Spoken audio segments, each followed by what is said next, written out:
በእግዚአብሔር መቼ ነው ወደ ቀድሞ ቦታ ወደ ቀድሞ ቤት የምትመለሰው?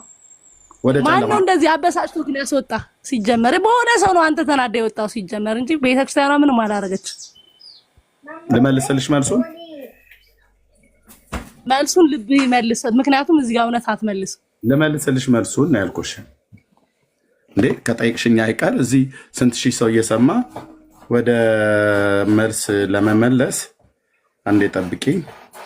ይሄ በጣም ወሳኝ። እኔ እንደዚህ አይነት ጥያቄ ኦርቶዶክሳውያን እንዲጠይቁኝ በጣም ብዙ ይፈልጋለሁ። ለምን አትመለስም ኤርሚ እያሉ ያለው መልሱ ልብ ነው የሚመልሰው ኤርሚ። ለማንኛውም ልመልስልሽ እኮ አልኩሽ። ባለፈው እንደነገርኩ ጥሩ ነሽ አንቺ ራሱ ጠያቂ ራሱ መላሽ ኮሽ እኛ ቤት በኩል እናወራ። ለዚህ እኮ በጣም ልዩ የሚያደርገኝ እንደዚህ ነው። በቃ እኔ ለሰዎች ጠይቅና ራሴ መልስላቸዋለሁ። በጣም ልዩ ከሚያደርገኝ ነገር እሺ፣ ያው ስሚው ዛሬ ኢትዮጵያ ሁሉ ሊቃውንት እያሉ ጨለማ ውስጥ ጨለማ ድቅድቅ ጨለማ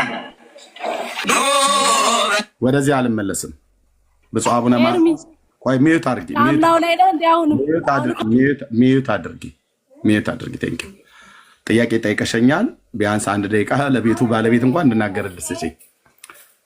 በጣም ብዙ ኦርቶዶክሳውያን በውስጥ መለሱና ተመጡና ለኔ በኮሜንትም በሜሴጅም ለምንድነው የማትመለሰው ግን ወደ ቀድሞ ቤት የማትመለሰው? ለምንድነው የማትመለሰው? ጥሩ ነው። እሺ ባዘኔታ ከሆነ ማለት ነው። ወዴት ልመለስ ብዬ እኔ እናንተን አልጠይቅም። ወዴት ልመለስ ብዬ እኔ ላስብ እንኳን አልፈልገውም። እንኳን አይደለም ለመመለስ። እንደው ተመለስ ግን ብለሽ ካልሽኝ ብፁዕነታቸው የኢትዮጵያ ኦርቶዶክስ ተዋሕዶ ቤተክርስቲያን ስብከተ ወንጌል ኃላፊ ብፁዕ አቡነ ማርቆስ ከዛሬ 4 ወር በፊት በነበረው የሊቃውንት ጉባኤ ስብሰባ ላይ እንዲህ ብለዋል። ቀኝተን ዛሬ ኢትዮጵያ ቤተክርስቲያን ሁሉ ሊቃውንት እያሉ ጨለማ ውስጥ ጨለማ ድቅድቅ ጨለማ አልመለስም። አንድ ጥያቄ ቆይ፣ አልመለስም። ልጨርስ። አልመለስም። ወደዚህ ድቅድቅ ጨለማ ውስጥ አልመለስም።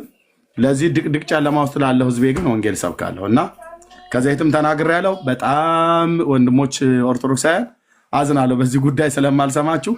ወደ ኦርቶዶክስ ወደ ድቅድቅ ጨለማ አባቶች እያሉ ማለት ድቅድቅ ጨለማ ነው። ጨለማ ድቅድቅ ጨለማ ውስጥ ነው ያላችሁት። ወደ ድቅድቅ ጨለማ ከምመለስ ሙሉ ወንጌል ቤተክርስቲያን በር ላይ ሞቼ ወገኖቼ ወደ መቃብር አፋፍ ሲወስዱኛል፣ ነፍሴ ወደ ጌታ ግን ትሄዳለች። ጨርሻለሁ። ሁለተኛ ጥያቄ እንግዲህ ኤርሚያስ አሁን እንደተናገረው ወደ ኦርቶዶክስ ተዋሕዶ ቤተክርስቲያን አልመለስም ብሏል። ግን ኤርሚያስ እጅግ በጣም ኦርቶዶክስ ተዋሕዶ ቤተክርስቲያንን እንደሚወዳት እኔ ራሱ ምስክር ነኝ። ራሱ ምስክር ነው። ምክንያቱም የሚያወራው ስለ ኦርቶዶክስ ነው። አንድ ሰው ደግሞ ስለሚወደው ነገር ነው የሚያወራው። ደጋግሞ ያ ሰው ካወራ ያችን ነገር ይወዳታል ማለት ነው። ይሄ ማለት ኤርሚ ኦርቶዶክስን በጣም ስለሚወዳት ኢቭን እኛ አንብበናቸው የማናቃቸውን መጽሐፍቶች እያነበበልን እግዚአብሔር ዋጋውን ይክፈል ብዙ ነገር እንድናደርግ አድርጎናል። በዚህ አጋጣሚ በጣም ባለውለታችን ነህ። ምክንያቱም እንድናነብ አድርገህናል፣ እንድንረዳ አድርገህናል። ኢቭን እኛ ያላስተዋልነውን ነገር አስተውለን በደንብ እንድንረዳና እምነታችን ምን አይነት እንቁ ስንዱ እመቤት ተዋህዶ እንዳለችን እንድናቅ ስላደረከን በጣም እናመሰግናለን። ግን እዚህ ጋር 100% እርግጠኛ ነኝ የምናገረው ኤርሚያስ ኦርቶዶክስ ተዋህዶ ቤተክርስቲያንን ይወዳታል። አንተ ብቻ ሳትሆን ሁላችሁም ትወዷታላችሁ። በጣም ነው የምናመሰግነው። እግዚአብሔር አምላክ ዋጋችሁን ይክፈል። በጣም ይሄ እውነተኛ ነው። ይሄ አንቺ ባለሽበት ልናገር እህታችን የተናገረችው በእውነት 100% አይደለም 1000%። እኔም ሆንኩ እዚህ የተሰበሰቡ ወንድሞቼ 2 ቢኒያሞች አሉ፣ ዳጊ አለ፣ ሌሎች ወንድሞቼ ነዳኒ በሙሉ እዚህ ሶሻል ሚዲያ ላይ የምናገለግል እኔ ብቻ አይደለም በሚሊየን የሚቆጠሩ ወንጌላውያን አማኞች የኢትዮጵያ ኦርቶዶክስ ተዋሕዶ ቤተክርስቲያንን እጅግ ነው የምንወዳቸው። እውነት ነው። የዕለት ዕለት እያነሳን የምንነግራችሁ ምን እንድትሉ ነው? ከዚህ አባትሽ ካሉት ድቅድቅ ጨለማ ውስጥ እንድትወጡ እንወዳቸዋለን። በእውነት አሳብቆብናል። ይሄ በእውነት ነውር ከሆነ በጣም ነው የሚያሳብቅብኝ። ኦርቶዶክስን እንደምወዳት እንደምንወዳቸው የወንጌላውያን አማኞች አንጠላችሁ ከክርስቶስ ይህንን ስላልተማርም ማለት ነው። በጣም ነው የምንወዳቸው አምላክ የመስከረውና እውነት ተናግረሻል። ቴንኪው። እሺ እግዚአብሔር ዋጋህን ይክፈል። በነገራችን ላይ ያው መውደድ ብቻ ሳትሆን በነገራችን ላይ እንጀራችሁም ጭምር ናት ተዋህዶ ቤተክርስቲያን። በዚህ አጋጣሚ ሰላም ሁኑልኝ። ያው እንግዲህ መዝሙሩን አዘምሪኝ ብሎኛል ታቦር አበራን። ብዘምር ግን እጅግ በጣም ደስ ይለኝ ነበር።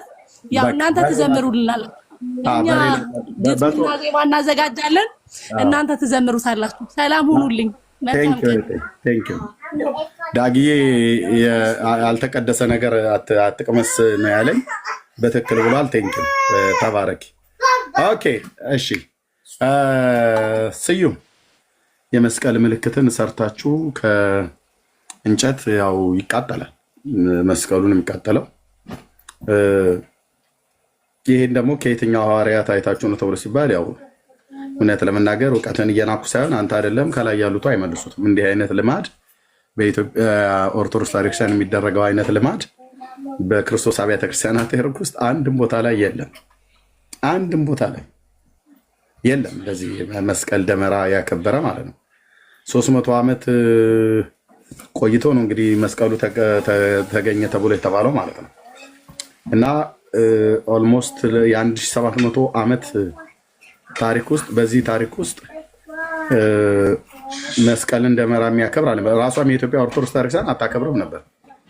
የኢትዮጵያ ኦርቶዶክስ ቤተክርስቲያን ለዚህ ለመስቀል ደመራ ማክበር ከጀመረች ገና 590 ምናምን ነገር ዓመቷ ማለት ነው። በአፄ ዘርዓ ያዕቆብ ዘመነ መንግስት። ከአፄ ዘርዓ ያዕቆብ ዘመነ መንግስት በፊት ይሄ መስቀል የሚባል መስቀል ደመራ ማክበር፣ ችቦ መለኮስ ወደ ምስራቅ ወደቀ፣ ወደ ምዕራብ ወደቀ፣ አመዱን ተለቅለቁት፣ ተቀቡት፣ መስቀል ኃይላችን ነው፣ መስቀል ቤዛችን ነው፣ መስቀል የነፍሳችን መዳኛ ነው፣ አይሁድ ይክዱታል ብሎ የሚል ነገር አልነበረም ከዛ በፊት። ከአፄ ዘርዓ ያዕቆብ ዘመን በኋላ ነው የመጣው። ይሄንን አይልም ታሪክማ ስታበላሽ ዝም ብለን ልናይ አንችልም ብሎ የሚል ኦርቶዶክሳዊ ካለ የነሸጠው ይምጣና ይሞግት። በምን በእውቀት በታሪክ እውቀት መጥቶ መሞገት ይችላል። ስለዚህ ግን የመስቀል ደመራን ለምሳሌ ካህናቱ አትለኩሱ ብለውናል እና ህዝቡ ዝም ብሎ ተላልፎ ነው የሚያደርገው ብለህ አልከኝ። አይ ህዝቡ ብቻ አይደለም ተላልፎ የሚያደርገው፣ ራሱ ካህናቱ አትለኩሱ ብለው ያሉት ጳጳስ ራሳቸው ናቸው ሲለኩሱ የምናየው ማለት ነው። እንደዚህ አይነት ነገር ገጥሞ ከሆነ ለምሳሌ ሁሉም ዶክተሮች እንደዚህ ናቸው እያልኩ አይደለም። አንዳንድ በሕክምና ቦታ ላይ የሚሰሩ ዶክተሮች ሲጋራ አታጭሱ ብለው ለህዝቡ ይመክሯቸዋል። እባካችሁ ሲጋራ አታጭሱ፣ የመተንፈሻ አካላችሁ ሳምባችሁን ይበላዋል እና ለካንሰርም ትዳረጋላችሁ፣ የጤንነት እክል ይገጥማችኋል፣ እድሜያችሁ ላይ የሚያመጣው ጤንነታችሁ የሚያመጣው ነገር እድሜያችሁን ሁሉ ሊያሳጥር ይችላል፣ አታጭሱ ይላሉ። ራሱ ፋብሪካውም ሁሉ ጭምር እንዲያጨሱ አይመክርም አንዳንዱ ማለት ነው። ጽፎታል ላው ላይ እና በየሱፐር ማርኬት የሚሰሩ ሰዎች ወይ ደግሞ አንዳንድ የጋዝ ስቴሽን ላይ ልንቀዳ ስንገባ የሲጋራ ማስቀመጫ ቦክስ ብለው ያሉት ላው ላይ ያስቀምጠውት እና ጽሁፉ በግልጥ ይታወቃል፣ ይነበባል። እና ግን ይህንን ብለው የሚሉት ሁሉም ዶክተሮች ባይሆኑም ይህንን ብለው የሚለው እንደዚህ አይነት ምክር የሚሰጠው ዶክተር ራሱ ግን ወጥቶ አጭሶ ሲመጣ ታየዋል። ለህዝብ ይመክራል እንጂ እሱ አያደርገውም። አባቶችም ልክ እንደዛ ናቸው። ካህናቱ አታቃጥሉ ይላሉ እንጂ ራሳቸው ናቸው የሚያቃጥሉት። በስመ አብ ወወልድ ወመንፈስ ቅዱስ አሐዱ አምላክ ብለው ማለት ነው። እኔ ከፈለገ ያንድዱት፣ እኔ ጉዳይ አይደለም። የኢትዮጵያን እንጨቶች ሁሉ ጭምር እያመሳቀሉ ለምን ሲያቃጥሉት፣ ሲያንቦጎብጉት፣ በቆሎ ሲጠብሱበት ለምን ያሉ እሱ አይመለከተኝም። ዳጊ እንዴት እንደዚህ ታቃጥሉታላችሁ ብሎ የሚለው ውስጥ እንደገባ ሆነ ስንት ነገር እኮ ነው የሚደረገው። እኔ አሁን ዋና ጥያቄ የምጠይቀው እንደውም ለስዩም ኦኬ፣ ከዛ ውጭ ሌላ እንደምጠይቀህ ሌላኛው አንድ ቃል አለችን ቃል የኛ የወንጌላውያን አማኞች እንዳትቆርጁ ከዛ ከኦርቶዶክስ ቤተክርስቲያን የሰማኑን ነገር እንደዚህ አንዳንዶች ይዘው የምንመጡ አለ። ለምሳሌ ጌታችን 6666 ግርፋት ተገረፈ ብለው ይላሉ። የትኛው ወንጌል ነው እንደዚህ ብሎ የጻፈው? ማቴዎስ፣ ማርቆስ፣ ሉቃስ፣ ዮሐንስ ወይስ ጳውሎስ በመልእክቱ ቆይቶ ጻፈ? ወይስ ጴጥሮስ ወይስ ያዕቆብ ወይስ ይሁዳ በመልእክቱ ላይ ጻፈ? አንድም ቦታ አስረጅ የሚያመጣ የለም። 6666 ግርፋት ሲገረፍ ጲላጦስ ግቢ ላይ ስንት ተገረፈ?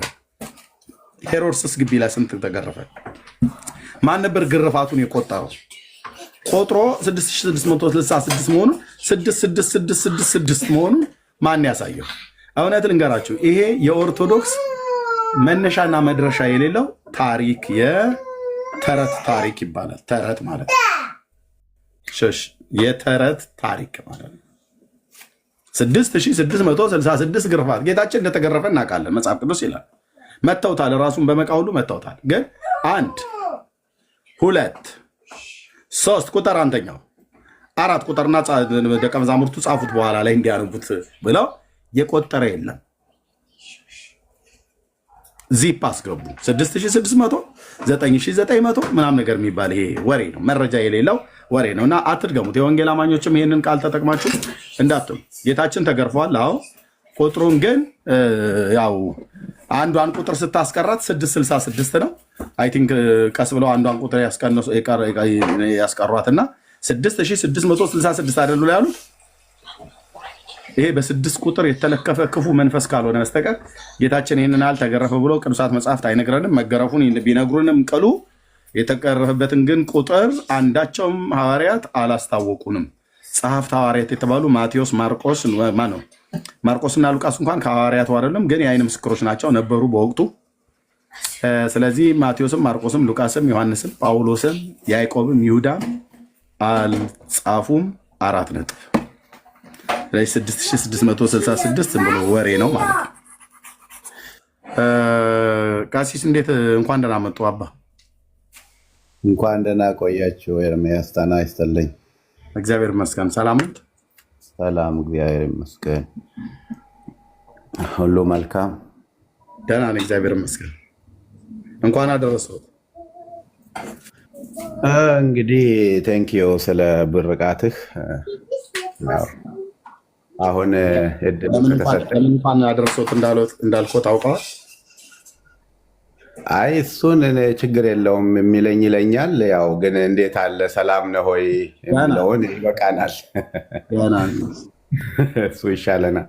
አሁን እድሉ ከተሰጠኝ የተናገረችው እህታችን በእውነት እንደው ወንጌል ይሁን ወይስ እውነት ይሁን የሌለበት እንዲህ አይነት ጥላቻ በእውነት ጥሩ አይደለም። ዲያብሎስ እንዴት መስቀል ይመራል? ዲያብሎስ እንዴት መስቀል ላይ ሰውን ያቆማል? እና ይሄ እንደዚህ አይነት የተመረዘ ንግግር ጥሩ አይደለም። እንደው ስንናገር ስህተት እንኳ ቢኖር ስንናገር ሰውን በቀና መንፈስ የሚመራ ንግግር ብንናገር ብዙ ሰው እናተርፋለን። ሁልጊዜ ግን በጥላቻ ላይ የተሞላ ንግግር ትርፍ ያለው አይመስለኝም። እንግዲህ ከተመቻችሁ ጎሄድ ግን እንደዚህ ለማንኛውም ቤተክርስቲያኗን አትችሏትም። እንደኔ አመለካከት ግን በፍቅር ግን ትችሏታላችሁ። ምክንያቱም ብዙ ቅዱሳን ያሉባት፣ ብዙ ታሪክ የተሰራባት፣ ነገም የሚሰራባት፣ ኢትዮጵያዊነት ማንነት የሚገለጽባት፣ የእግዚአብሔርን መንግስት የሚሰበክባት ቤተክርስቲያን ስለሆነች አይ ቲንክ አትችሏትም። ግን በፍቅር ግን ትችሏታላችሁ። በምንድን ነው አይችሏትም? አትችሏትም ያሉት ዘርዘር አድርገው ይንገሩን። የኢየሱስ ክርስቶስ መስቀል መከራውንና ሞትን ከማሰብ በስተቀር ምን ኃይል ነገር አለ? ምን እምነት አለ? ቀሲስ በምንድን ነው አይችሏትም ብለው ሲሉ በጥላቻ አትችሏትም። በእውቀት ነው ጉዳዩ። በጥላቻም አትችሏትም፣ በትግልም አትችሏትም። በዚህ አይነት አገላለጽ አሁን ልጅቱ ሌላውን አልሰማውም፣ እህታችን በገለጸችበት አገላለጽ አትችሏትም። ሺህ ዘመን ብትለፉ በእውቀት ግን አላሉ ማለት እውቀት እኮ ዲያብሎስም አለው። ምንም እውቀት ማንበብ ምንም ማለት አይደለም። እሱ ላይ ብቻ ያረጋግጥ። በእውቀት ግን አላሏትም። እኛ በትግል ይሄ እንደዚህ እጅ ላይ ተያይዞ የሚደባደብ ምናምን ነገር እኛ እሱ አንገባም። ግን እውቀትን ግን ለምን እንደዘለሏት ይገባኛል። እኔ በደንብ አውቃለሁ። በእውቀት ግን ብለው ቢሉ አይደፍሩትም እርሶ ማለት ነው። በእውቀትም ቢሆን አትችሏትም። እንዴት ነው የማትችሉት? እውቀት ያው ስነ መለኮት ነው፣ ክርስቶስ ነው። ስለዚህ ክርስቶስ የተከለውን ነገር ዓመት እስከ ዓመት ብትቃወሙ ምንም እንደኔ አትችሉም። ግን እናንተ የምትችሉበትን ነገር እኔ የሚገባኝ በትህትናና በፍቅር እውነት መስቀሉን በልባችሁ በመያዝና የመስቀሉን ጌታ በእውነትና በጽድቅ ካገለገላችሁ እውነት ትችላላችሁ። ከዚያ ውጭ እንደዚህ አይነት ሽርነዳና ሰውን የሚያስቀይም ልሳን ይዛችሁ አይቻልም። እንደዚህ እናድርግ ቀሲስ፣ የሌላ ጋር ሳይሄዱ ልክ በጀመርኑ በማውራት ማለት ነው። እንደው አረስቱ ጠብቆ ለማውራት እዚህ ጋ እንኳን 1000 ሰው አለ። ከበስተጀርባው ደግሞ ወደ ከ7000 እና ከ8000 ሰው በላይ ይሰማል። እና ኦኬ በትግል እኛም አልገጠምንም። እንደዚህ ትግል ቦክስ ድብድብ ከኦርቶዶክሳውያን ጋር አንደኛ ወገኖቻችን ናቸው። የወጣንባት ቤተክርስቲያን ናት። ቤተሰባችን ዘር ሀረጋችን በሙሉ ከዛ ይቀዳል፣ እዛ አለ። ኦኬ እንደዚህም ደግሞ እንድናረግ ክርስቶስ አልጠራን፣ በስጋ እንድንደባደብ በትግል ብለው ያሉት ማለት ነው። በእውቀት ግን ብለው የሚለው ቃል ደስ ብሎኛል በጣም በቃ ውስጤን አዘልሎታል። በእውቀት አትችሏትም ብለው ሲሉ አሁን እርሶ የኢትዮጵያ ኦርቶዶክስ ቤተክርስቲያን ቄስ ኖት፣ አባት ኖት ማለት ነው። እና በእውቀት መቻልና ለመቻል እንግዲህ በእውቀት ሰው ቀርቦ ሲያወራ ነው። እንደርሱ አይነት ካህናት አባቶች ይጠብቃሉ ወደፊት ለፊት መጥተው እንዲናገሩ ማለት ነው።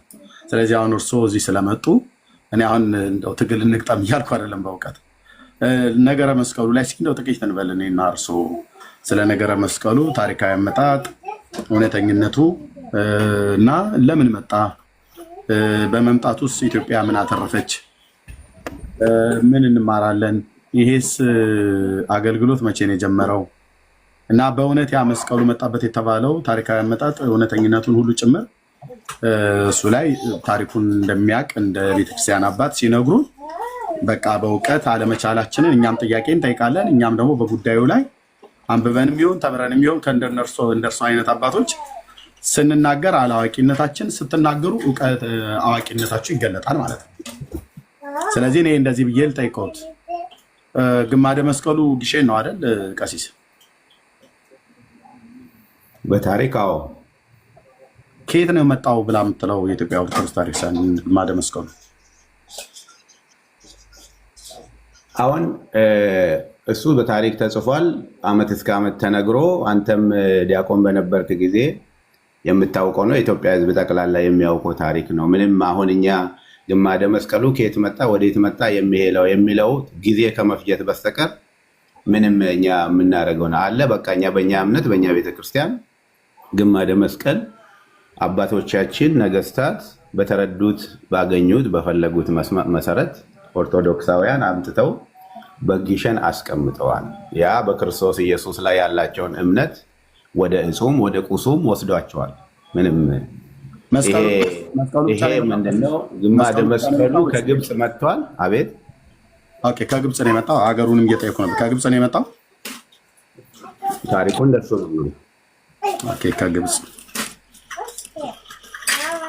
ከመስቀሉ ውጭ ሌላ ይመጣል ቀሲስ? ለምሳሌ ከጌታችን መድኃኒታችን ኢየሱስ ክርስቶስ ጋር በተገናኘ ለምሳሌ እንደ ጅራፉ ወይ ደግሞ ከለሜዳው ወይ የሾህ አክሊሉ እንደዚህ አብሮ የመጣ ነገር አለ ወይስ መስቀሉ ብቻ ነው የመጣው? ከለሜዳው፣ የሾህ አክሊሉ፣ ጅራፉ እንዲሁም ደግሞ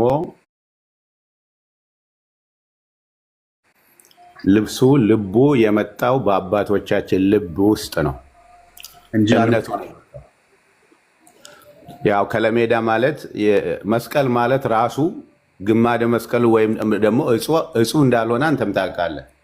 መስቀል ማለት የክርስቶስ የመከራው ምስጢር መሆኑ ታውቃለህ አንተም። ዕፀ መስቀሉ አይደለም የመጣው? ዕፀ መስቀሉ እኮ ስራው የተፈጸመበት እጽ ነው። ዋናው ዓላማው እሱ ቅርስ ነው፣ ጌታ የተሰቀለበት ነው። ዓላማው ግን የመጣበት ዓላማ ግን ዋናውን ስለያዙ ነው አባቶቻችን፣ ዋናውን ስላመኑ ነው። ስለዚህ ዕፀ መስቀሉ ኢየሱስን ስላመኑ ነው ማለት ነው ቅርሱን የፈለጉት። ኢየሱስን የማያምን ለመግደል የወጣ ሰው ሰይፍ ነው የሚይዘው። አምኖ የወጣ ሰው ደግሞ የተመሳቀለ መስቀል ይይዛል፣ በጉልላቱ ላይ ያደርጋል። ያው አንተ አሁን ፒክቸርህን እንዳረግከው ያደርጋል። በልባችን መስቀል ስላለ ህሌኒ በህሊናዋ መስቀል ስላለ መስቀሉን ልትፈልግ ቅርሱን ልትፈልግ ሄደች ኢየሩሳሌም። የማያምን ሰው ምን ይሰራል? አሁን እኔ ልቃወም የገባሁት የእህታችንን ታሪኩን። ስለዚህ አሁን ግማደ መስቀሉ ማለት ዕፀ መስቀሉ አልመጣም ማለት ነው። አንተ አሁን ይኸውልህ፣ አንተ እኔም መጠየቅ ሳይሆን ኤርሚያስ እንደ ትልቅ ሰው እናወራ። እንደ አባት እኮ ልጅ ነው የሚጠይቀው አይደል? ልጅ ነው የሚጠይቀው። በሰብአዊነት ወንድሜ ነህ። እኔ ግን እችን ልጅ መገሰጽ ነበር። የእሷን ይተዋል። ሰይጣንንና መስቀልን አገናኝታ ስትናገር ትክክል አይደለሽም ማለት ነበረብን። ትክክለኛ ለቤተ ክርስቲያን ክብር ቢኖርህ ኖሮ ያድምጡኝ። ምንም ነገር ያለችው ነገር የለም። ከፈለገች መልሻ አስገብቻት በኋላ የሚነግሯት ነገር ካለ ይነግሯታል ማለት ነው። ኤልሳቤጥ እህቴ ትገባለች ማለት ነው። ግን የጠየቁትኝ እኔ አሁን በቤተክርስቲያኒቱ በኦርቶዶክስ በቀድሞ ስልጣኔ ካህን በሆንም ዲያቆን ነኝ። ከእርሶ በታች ነኝ ማለት ነው። በስልጣን ካህናት እያለ ካህኑ ዲያቆኑን አይጠይቀውም። ዲያቆን ነው ካህንን የሚጠይቀው። ልጅ አባቱን ይጠይቃል እንጂ አባት ልጁን አይጠይቅም ማለት ነው። ስለዚህ አሁን እየጠየቅኩትኝ ያለሁትኝ በቀድሞ እንኳን ስልጣኔ በዛ እየጠየቁ ያለት በእድሜም ቢሆን እየጠየቁት ያለት እርሶ አባት እንደመሆኑት መጠን ዕፀ መስቀሉ አልመጣም ነው እያሉ ያሉን። ቤተክርስቲያኒቱ እኮ ዕፀ መስቀሉ መታለች ነው ብላ የምትለው። ዕፀ መስቀሉ መጥቷል ነው እያልኩ ያለሁት። ዕፀ መስቀሉ መጥቷል፣ አልመጣም አላልኩም። ዕፀ መስቀሉ የመጣበት ሁኔታ የዕፀ መስቀሉ ላይ የተደረገውን ቤዛነት በሚያምኑ ነገስታቶቻችን ካህናቶቻችን ነው የመጣው። አንተ ስታምን በማን ዘመን ነው ስታምን ቦታውን ታከብራለህ። ስታምነው ኢየሱስን ስታምን ኢየሱስ የፈጸመባቸውን ቦታዎችን፣ እጾችን እና ድንጋዮችንም ታከብራቸዋለህ። ምክንያቱም ድንጋዮች ያድኑሃል ማለት ሳይሆን ታሪኩን ለማስታወስ ነው የምታከብሩ። ለዚህ አባቶቻችን ይሄንን በማድረጋቸው ኢትዮጵያውያን አባቶቻችን ክብር ክብር ክብር ክብር ምስጋና ይገባቸዋል። በረከታቸውን ያሳድርብን እግዚአብሔር። በማን ዘመን ነው መጣ ብለው ያሉት? ቤተክርስቲያኒቱ በማን ዘመን ነው መስቀሉ ግማደ መስቀሉ ዕፀ መስቀሉ ገባን ብላ ያለችው ወደ ኢትዮጵያ? በአፄ ዳዊት ዘመነ መንግስት ነው። በተከበሩት በአፄ ዳዊት ዘመነ መንግስት እግዚአብሔር ያከበራቸው ክርስቶስን የሚወዱ እውነት ለምን አፄ ዳዊት ነው ወይስ የአፄ ዳዊት ልጅ ዘርዓ ያዕቆብ ዘመን ነው? በቃ ታሪኩ የተጀመረው በአፄ ዳዊት ነው። በዚያ ነው የመጣው። በዛ ዘመን ነው እንቅስቃሴው የተጀመረው። እንግዲህ ታሪኩም በአፄ ዳዊት ተጀመረ፣ በልጃቸው በአፄ ዘርዓ ያዕቆብ ወይ በሁለቱ በአባትና በልጅ ዘመን ነው ማለት ነው። ኦኬ ቴንክ ዩ። እሺ ከሱ ጋር ከመስቀሉ ጋራ ሌላው እንደዚህ እንደ አክሊለ ሦኩ፣ ሰፍነጉ፣ ከለሜዳው እንደነኚህ መስማሩ፣ ጅራፉ አብሮ መጥቷል ወይስ አልመጣም? አዎ አብሮ መጥቷል። በእኛ በክርስቲያኖች ልብ፣ በኦርቶዶክሳውያን አባቶች ልብ ውስጥ ነው የመጣው። እሱ ደግሞ ይገርማል እንጂ በገሃድ አይደለም የመጣው። ምን ትንታኔ ውስጥ ምን አስገባ? ዋናው አክሊለ መስቀሉ፣ ሦኩ፣ ፍቅሩ፣ የኢየሱስ ማዳኑ፣ ስብከቱ፣ ወንጌሉ ተጽፎም በልብም መጥቷል። እናምነዋለን። የጠየቅኩትኝ ቀሲስ እንጨቱ ዕፀ መስቀሉ ጌታ የተሰቀለበት አካሉ ያረፈበት ግማደ መስቀሉ ማለት ነው። እሱ በአካል ከመጣ መስቀሉ ጅራፉ ከለሜዳው አክሊለ ሦኩ እንደዚሁም ደግሞ ገመዱ ሁሉ ጭምር በልብ ነው እንጂ በእምነት ነው እንጂ የመጣው በአካል አልመጣም እያሉ ነው። ፈረስ አይን ያለው በልጓም ይስቡታል። ፈርዲቱ ጀቀቡ ሉጋማ እንደ ተካልሞ ማለት ነው። ፈረስ አይን ያለው በልጓም ይስቡታል። አንተ አሁን እንዲህ አይነት ጥያቄ ይቅርብህና መስቀሉ መጥቷል። ዋናው አባቶቻችን የጻፉልንም ብቻ ነው እኛ የምናነበው፣ ታሪኩን እናምንበታለን። ዋናው ግን እኛ እሱ ሳይሆን ቤተክርስቲያኒቱ እኮ ታዲያ ቀሲስ ከመስቀሉ ጋራ ለምሳሌ የቅዱሳን አጽምስ አልመጣም ከመስቀሉ ጋር? እኔ አሁን የመጣሁበትን ዓላማ ልንገርህ። የቅዱሳን አጽምም በእኛ የተከበረ ነው። ምክንያቱም ክርስቶስ ኢየሱስን አክብሮ የሄዱ የቅዱሳን አጽም አለ ኢትዮጵያ ውስጥ፣ ነገም ይኖራል። ከዚህ በፊትም ያለውን አክብረን ይዘናቸዋል። ጌታ እስከሚመጣ ድረስ እነሱንም ስማቸውንም ግብራቸውንም አጽማቸውንም እናከብራለን። እናንተ በየቀኑ ስታብጠለጥሉት የምትሉት ገድላቸውንም አክብረን እንይዘዋለን። በረከታቸውን ያሳድርብን። እውነት ለመናገር ኢየሱስን ስላመኑ ለቃሉ ስለኖሩ እግዚአብሔር የእነሱን በረከት ያሳድርብን። እየሰሙኝ ነው። እርሶ ላይ ይደርሽ፣ ችግር የለውም። እኔ ላይ ይደራል።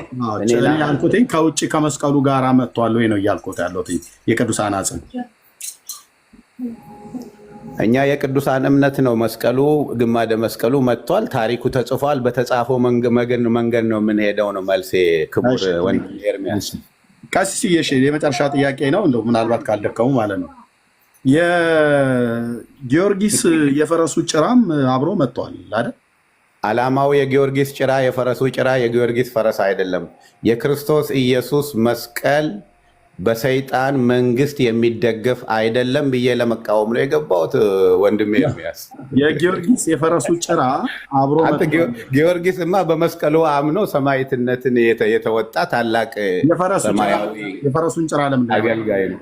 የፈረሱ ጭራ የጊዮርጊስ የፈረስ ጭራና መስቀሉ ምን አገናኛቸው? አብሮ ነው የመጣው ቀሲስ። እሱ ያንተ ትረካ ነው። እኔ አሁን በጣም ልገባም አልፈለግኩም ወደዚህ። በእውነት እኔ የገባሁት እቺ ልጅ እንዴት ሰይጣን በኢትዮጵያ እንደተጠቀመ መስቀሉ ህዝቡን መስቀሉ ላይ ሰይጣን እንዳቆመ የሚል ክፋትን የተሞላ ንግግር ስትናገር እግዚአብሔር ይቅር ይበልሽ መልካሙን ነገር ያሳይሽ ብዬ መርቄ ለመውረድ ነው። እግዚአብሔር ይስጥልኝ። ቀሲስዬ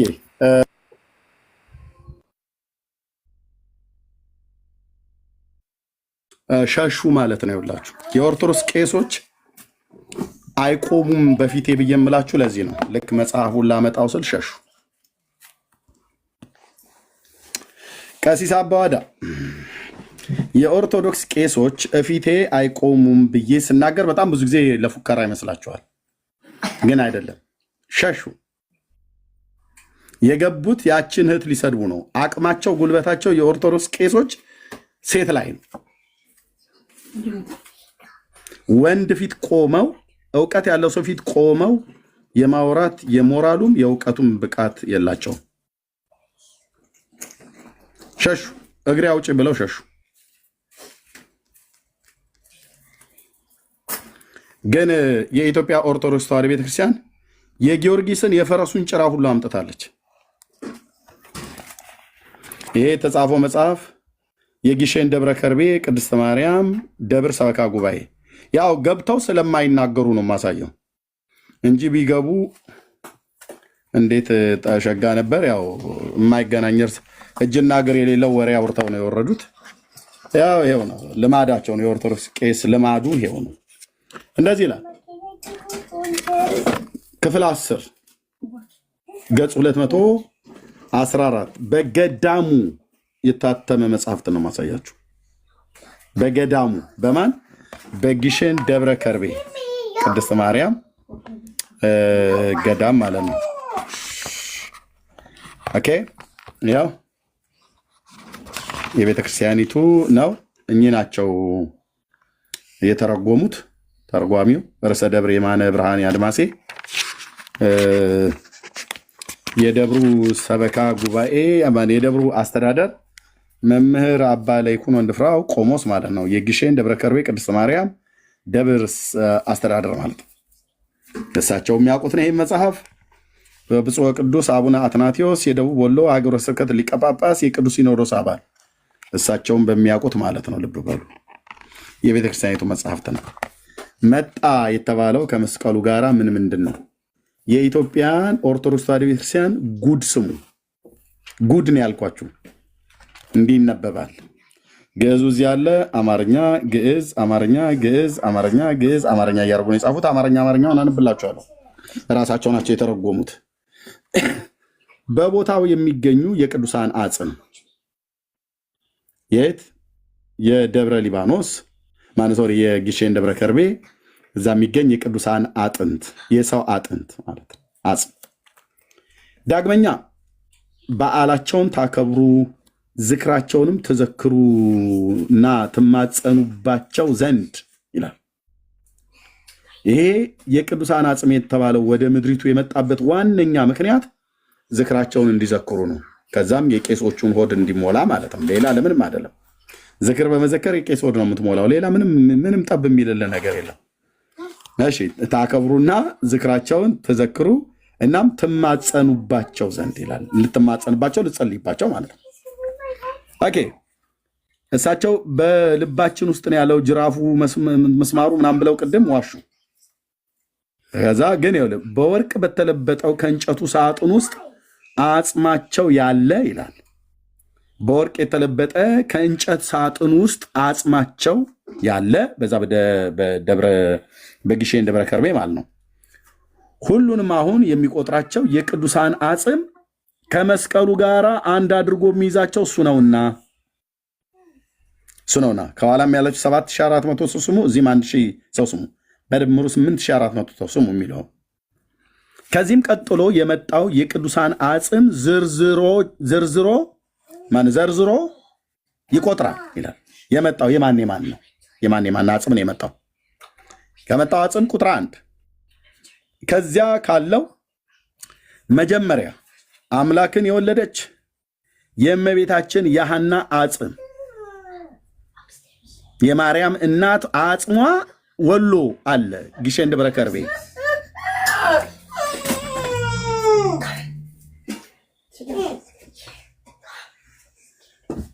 ኦኬ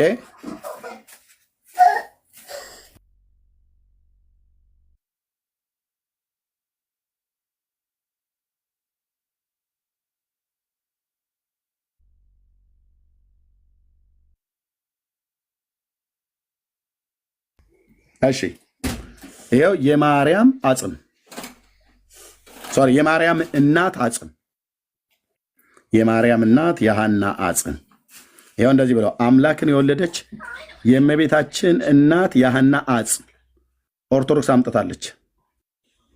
ለምን? ህዝቡ በአጥንቷ እንዲማጸን አጥንቷን እንዲያከብር ለአጥንቷ ዝክር እንዲዘክር ለአጽሟ ማለት ነው። ለአጥንት እንዲዘክር ወደ አጥንት እንዲጸልይ ወደ አጥንት እንዲማጸን የሐዋርያው የበርተሎሜዎስ አጽም ይህም መጥቷል ወደ ኢትዮጵያ። ኢምፖርት እና ኤክስፖርት እንኳን አላደረገችም፣ ኢምፖርት ግን አድርጋለች። የጊዮርጊስ አጽም ሁሉ መጥቷል ይሉሃል። አንዴ ደግሞ ደስ ሲላቸው ደግሞ በኢድራስ ተራራ ላይ ንጉሱ ዱዲያኖስ ፈጭቶ የጊዮርጊስን አጥንት ፈጨውና ተራራ ላይ አውጥቶ ሲበትነው ዛፍና ሳር ቅጠሉ ሁሉ በሙሉ ጊዮርጊስ አለ ብሎ የሚል ደግሞ እጅ እግርና አይን የሌለው እውር የሆነ ተረት ደግሞ አላቸው። እዚህ ደግሞ አጥንት መጣ ይለዋል። ይህም ብቻ አይደለም፣ የፈረሱ ጭራ ጭምር መጥቶልሃል። ያው ዘልዳ አለ የጊዮርጊስ አጽም ዘልዳ አለ ካለ በኋላ ብዙ ጊዮርጊስ አለና ከዚህም ሲላይ ወአዛባ ፈረስ ይላል። ፈረሰ ጊዮርጊስ ማነው? ቅዱስ ጊዮርጊስ 12 ክንድ የሆነ የፈረሱ ጭራ ጭምር መጥቷል ማለት ነው ወደ ኢትዮጵያ።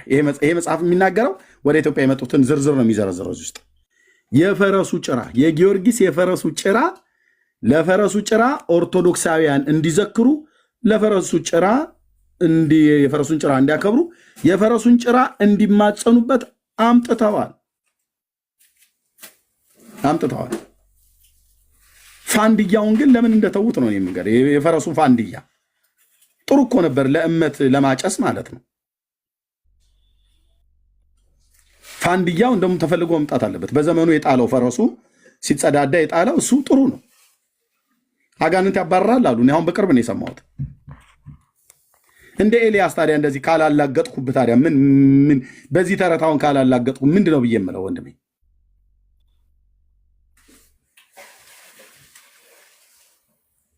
የፈረሱ ጭራ እንትኑን ፋንድያውን ፈልጉ። ኦኬ። ከዛስ የአንጾኪያው ሰማዕት የሆነ የገላውዲዮስ አጽም አምጥተንላችኋል አሉ።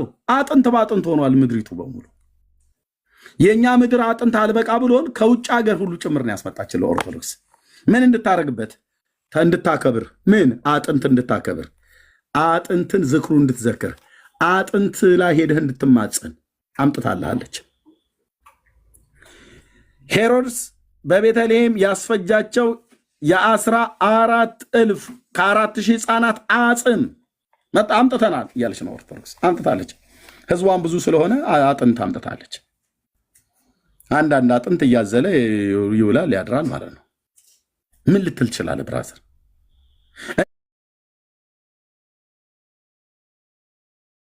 እነዚህ የቆጠርናቸው 7ቱ ሁሉ በወርቅ ከተለበጠው ከእንጨቱ ሳጥን ውስጥ አሉ ብላለች። የት? ግሼን ደብረ ከርቤ። አንተ እየሄድክ የፈረሱን ጭራ አቀብሉኝ እያልክ መሳም ነው። ያናን አጽም አምጡ እያልክ መሳለም ነው ያለብህ። ከቤተልሔሙ ከህፃናቱ 14,000 የህፃናት ጭንቅላት፣ አጽም፣ እግር፣ ጥፍር አለ። እሱን ጥፍር እንኳን ሊሆን አይችልም። ብቻ ጥንታቸው አለ አይደል? እሱን መሳም መማፀን አለብህ። እባካችሁ እናንተ ህፃናት አጽማችሁ አጥንታችሁ ይስማኝ እያላችሁ ማለት ነው።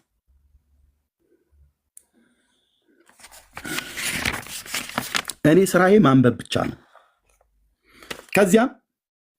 ከዚህም በላይ አምላክን የወለደች በድንጋሌ ስጋ በድንጋሌ ነፍስ የጸናች በእመቤታችን ስም የተቀረጸችውን ታቦት አምጥተንላችኋል።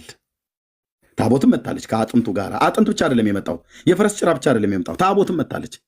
የመጣው ደግሞ ከሳውዲ አረቢያው ከመካ መዲናው ንጉስ ነው። ከመካ ነው ያመጡት። ይኸው መጽሐፍ ነው የሚናገረው። ከመካ መዲና ዘንድሮ አላህ አክበር ማለት ነበረባቸው፣ ግን አላሉ። ከመካ መዲና ነው የመጣው። ታቦቱም ከመካ መዲና፣ አጥንቱም ከመካ መዲና፣ መስቀሉም ከመካ መዲና፣ የፈረሱን ጭራ ከመካ መዲና። ንጉሱ ጋፍሄር ይባላል። ጋፍሄር ያው ስታወራ እንደዚህ እንደኔ አውራ በመረጃ ጋፍሄር ይባላል። አሳያለሁ በመረጃ ማለት ነው። ይህችም ታቦት 10 ቃላት የተጻፈባት ታምራት የምታደርግ ደገኛ ታቦት ናት አሉ። ልብ በሉ። መቼ ነው የመጣው? በአፄ ዘርዓ ያዕቆብ ዘመነ መንግስት።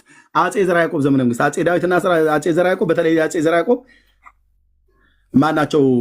ፕሮፌሰር ጌታቸው ኃይሌ በጻፉት መጽሐፍታቸው ላይ ፕሮፌሰር ጌታቸው ኃይሌ በአዲስ አበባ ዩኒቨርሲቲ የተጻፈው መጽሐፍታቸው ላይ በ1426 በኢትዮጵያ አቆጣጠር በ1426 ዓ ም በስልጣን ላይ የነበረ ንጉስ ነው። ይሄ ንጉስ ፕሮፌሰር ጌታቸው ኃይሌ እንደጻፉት ደቂቀ እስጢፋኖስ በሕገ አምላክ ብሎ በሚለው መጽሐፍታቸው ላይ ኦኬ።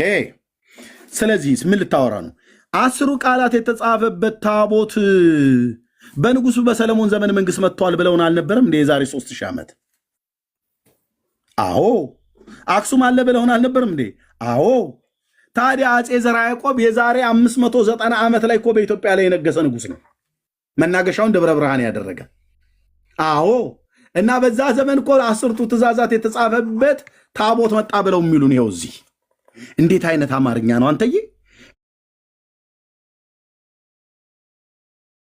እንዴት አይነት ግራ የተጋባ እኮ ታሪክ እንደሆነ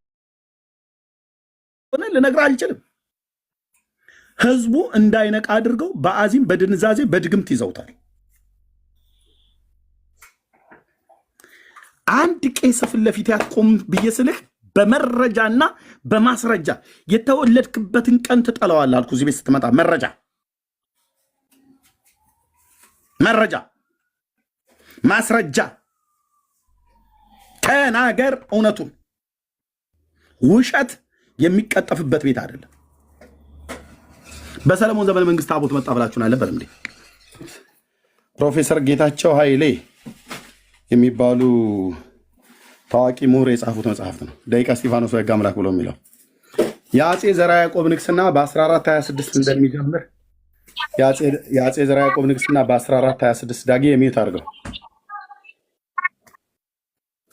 በ1426 እንደሚጀምር እኔ አይደለሁም ያልኩትኝ። ፕሮፌሰሩ ምን ብለው እንደጻፉ ይሉት ባይዘው መጽሐፍ ያገኘ ሰው ገዝቶ ያንብበው።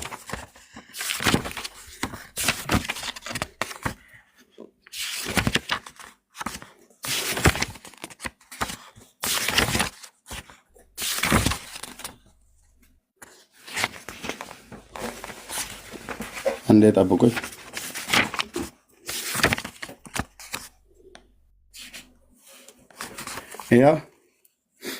ያው አፄ ዘርዓ ያዕቆብ አገዛዝ ከ1426 እስከ 1460 ማለት ነው። በኢትዮጵያ ላይ የነገሰ ንጉስ ነው። መስቀሉ መጣ ተብሎ የሚባለው በዚህ ዘመን ነው። ይሄንን ታሪክ ንጉሱ የነገሱበትን 1426 ብዬ ስል ፕሮፌሰር ጌታቸው ኃይሌ በአዲስ አበባ ዩኒቨርሲቲ አሁን ሞተዋል። አይ ቲንክ እሳቸው ሞተዋል። በእሳቸው የተተረጎመ መጽሐፍት ነው። ደቂቀ እስጢፋኖስ በሕገ አምላክ የአፄ ዘርዓ ያዕቆብ ግፋዊ አገዛዝ ጭፍጨፋ በኦርቶዶክስ ተዋሕዶ ቤተክርስቲያን አገልጋዮች ላይ የተደረገውን ወንጀል በፊት ለፊት ያጋለጡ በብራና የተጻፈውን ሁሉ ጭምር አውጥተው የተናገሩ ናቸው። እነ ፕሮፌሰር መስፍን ወልደ ማርያም ሁሉ ጭምር ሳይቀር ይህንን አስተያየት ሰጥተውበታል። ልሂቃኑ ምን ይላሉ ከታሪክ አኳያ? ኦኬ፣ የኢትዮጵያ ኦርቶዶክስ ቤተክርስቲያን በ1426 ዓ ም የነገሰው አፄ ዘርዓ ያዕቆብ ነው። ይህንን ማመጣ ብላ የምትለው የቱ ጋር ይናገራል? ወደ አጥንቶቹ መለሳለሁ። የቱ ጋር ነው እንደዚህ የሚናገረው? ይኸው ሃይማኖታቸው የቀና የጸና የሆነ የዳግማዊ ዳዊት ልጅ አጼ ዘርዓ ያዕቆብ የሰሩትን ስራ እንናገራለን ብሎ ማለት ነው። በአጼ ዘርዓ ያዕቆብ ዘመነ መንግስት ክፍል 4 ገጽ 130 ላይ መጽሐፈ ጤፉት በግሸን ደብረ ከርቤ ስታወራ እንደዚህ እንደኔ በመረጃ አውራ። ማንም ጴንጤም ሆነ ኦርቶዶክስ ስታወራ እንደዚህ በመረጃ መጽሐፍ ጠቅሰህ ገጽ ጠቅሰህ ገጽ ከአማርኛ ጠቅሰህ ጸሐፊውን ጠቅሰህ መቼ እንደታተመ ጠቅሰህ ቤት ማተሚያ ቤት እንደታተመ ጠቅሰህ እንደዚህ ተናገር። ኦኬ። አጼ ዘርዓ ያዕቆብ ነው አብሮ ካስመጡት ጋራ እንደ ንጉሱ ክብር የሚሆን የጌታችንን መስቀል እንዳመጡ። ይሄም ብቻ አይደለም፣ ሰፍነጉ መጥቷል፣ ከለሜዳውም መጥቷል፣ የእንግርግሪት የታሰረበት ገመዱ ሁሉ መጥቷል። ኢትዮጵያ አክሊለ ሶሁም ሁሉ መጥቷል። እሾሁ ማለት ነው ጭንቅላቱ ላይ ደፋው የተገረፈበት ጅራፉን። ይህንን ሁሉ ወደ ሀገራችን ወደ ኢትዮጵያ እንዳመጡት ያመጣጡ ምክንያት እንናገራለን ይላል። ጅራፉ መጥቷል። ልብ በልና ሰባኝ። አክሊለ ሾሁ መጥቷል። የታሰረበት ገመድ መጥቷል። ከለሜዳው መጥቷል። የለበሰው ልብስ እንዲሁም ሰፍነጉ ሁሉ ጭምር ሆምጣጣ ያጠጡበት ማለት ነው። አጥንት መጥቷል። የማርያም እናት አጥንት፣ የ14,000 ሕፃናት አጥንት፣ የበርቶሎሜዎስ አጥንት፣ የጊዮርጊስ አጥንት፣ የሊቀ ጳጳሱ የሳዊሮስና የዲዮስቆሮስ አጽም ከአውሮፓ ከመቃብር ውስጥ የጊዮርጊስ የፈረሱ ጭራ ሁሉ ጭምር መጥቷል።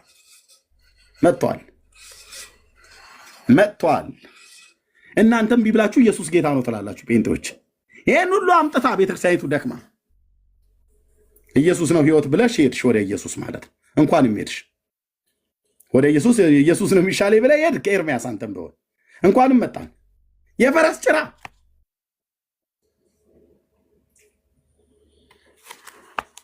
በካርጎ ይምጣ ዝለውት ይምጡ። በቃ መምጣቱ ነው። አንተ በካርጎ ነው ምናምን ነገር። አሁን ደግሞ በካርጎ ነው ብለን ብንል ቀረጥ አልከፈሉም ብለህ ልትል ነው። አርፈ ተቀመጥ። በጀርባቸውም አዝለው ያምጡት። በምን ይምጣ? በኮንትሮባንድ መልክ ይግባ፣ በህጋዊ መልክ በካርጎም ይምጣ። ቀረጥ ከፍለውበት ያስገቡት ሳይከፍል ይግባ። ብቻ መጥቷል። ሌላ ጦስ ልሰበስብብን እንደገና በካርጎ ነው ወይ መጣው ትላለህ እንዴ? ዝም ብለህ ስማ አንተ። መጥቷል። ኢትዮጵያ ያልመጣ ነገር የለም። እሺ እንቀጥላ። የትም አትሄዱ፣ እንቀጥላለን። 10 ቃላት የተጻፈበት በጻድቃን በሰማዕታት በመላእክት ስም የተቀረጸ 2 ማለት ታቦት ሁሉ ደገኛ ነውና ብለዋል። 10 ቃላት የተጻፈበት በጻድቃን በሰማዕታት በመላእክት ስም የተቀረጸ ታቦት ሁሉ ደገኛ ነውና ብለዋል። ደገኛ ነውና ሲጀምር 10 ትእዛዛት የተጻፈበት ታቦት አላች እንደ ኦርቶዶክስ የላትም። ምንድነው ብሎ የሚሉት ራሳቸው? ጉልበት ሁሉ ለኢየሱስ ክርስቶስ ይንበርከክ ይስገድ ብሎ የሚል ጽሑፍ የተጻፈበት ወይ ደግሞ አልፋ ወኦ አልፋ ቤጣ ብሎ የሚል የተጻፈበት እንጂ 10ቱ ትእዛዛት የተጻፈበት ታቦት የለንም ብለን ከነገርናቸው ቆይተናል። ህዝቡ አይሰማም ብሏል። ዲያቆን ሄኖክ ኃይሌ። አቤት መረጃ፣ አቤት መረጃ። ከፈለክ አሰማለሁ ቪዲዮን። ኦኬ። ከዚህ ቀጥላችሁ የጻድቃንን የሰማዕታትን የጊዮርጊስንም የፈረሱን ጭራ ኮቴው ሙሉ ጭምር የመጣበት ምክንያት በዓላቸውን አክብሩ፣ ዝክራቸውንም ዘክሩ። በዚህ ሲሳይነ ዘለለ ዕለትን የሚለው ማን ነው? ቄሱ። በእርግጥ ምዕመኑም ይበላል ይወዳል። ማህበር ሰንበቴ እንደዚህ የሚጠጣ ነገር ማለት ነው።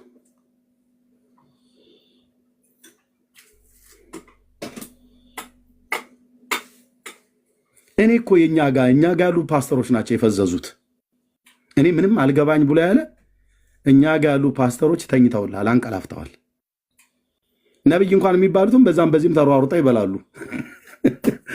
ፓስተሩና እንደኔ አይነቱ ወንጌላዊ ግን ለጥ ብሎልሃል። በምን ጉዳይ ነው የተኛው? ምንም ምዕመኑን እንደዚህ ከንፈራችንን የሚያረጥብ ነገር ይዘውም እንዲመጡ አይመክሩም። ሰንበቴም የለም እኛ ቤት